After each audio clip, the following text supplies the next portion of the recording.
ছিল সেটাকে অবৈধ ঘোষণা করেছে।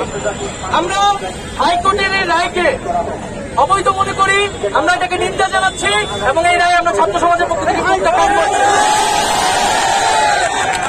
আজকে যদি হাইকোর্টের এই রায় বহাল থাকে তাহলে আমাদের দীর্ঘমেয়াদী আন্দোলনে নামতে হবে। আজকে আমরা একটা তাৎক্ষণিক প্রতিক্রিয়া জানাচ্ছি। আমরা শিক্ষার্থীদের সবার সাথে আলোচনা করে এটা সুশৃঙ্খল ভাবে আমরা এই আন্দোলন চলমান রাখবো।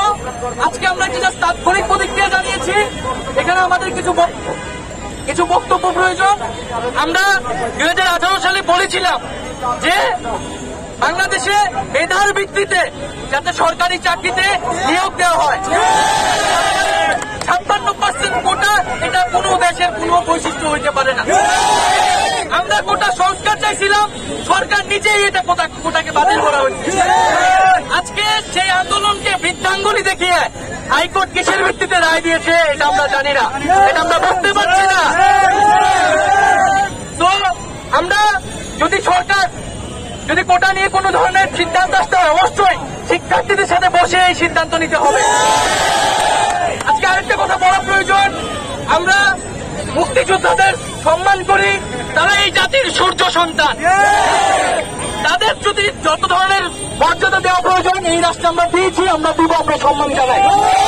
কিন্তু আজকে যখন বাংলাদেশে বেকারত্বের এই পরিস্থিতি, যে এখানে সরকার ছাত্রদের কর্মসংস্থান ব্যবস্থা করতে পারে না, আজকে যখন সরকারি চাকরি এখানকার একমাত্র ভরসা, সেখানে 30% মুক্তিযোদ্ধা কোটা এবং 56% সার্বিকভাবে কোটা, এটা কোনো বিষয় হতে পারে না।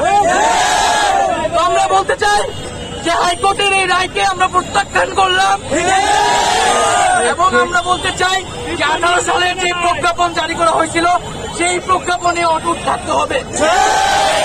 বন্ধুগণ, আমরা আগামীকাল বিকাল 5টায় রাজু ভাস্কর্যে এখানে বিক্ষোভ কর্মসূচি ঘোষণা করছি এবং পরবর্তীতে যদি হাইকোর্ট এই রায় বহাল রাখে এবং সরকার যদি কার্যকর করে তাহলে আমরা তীব্র আন্দোলনে নামবো।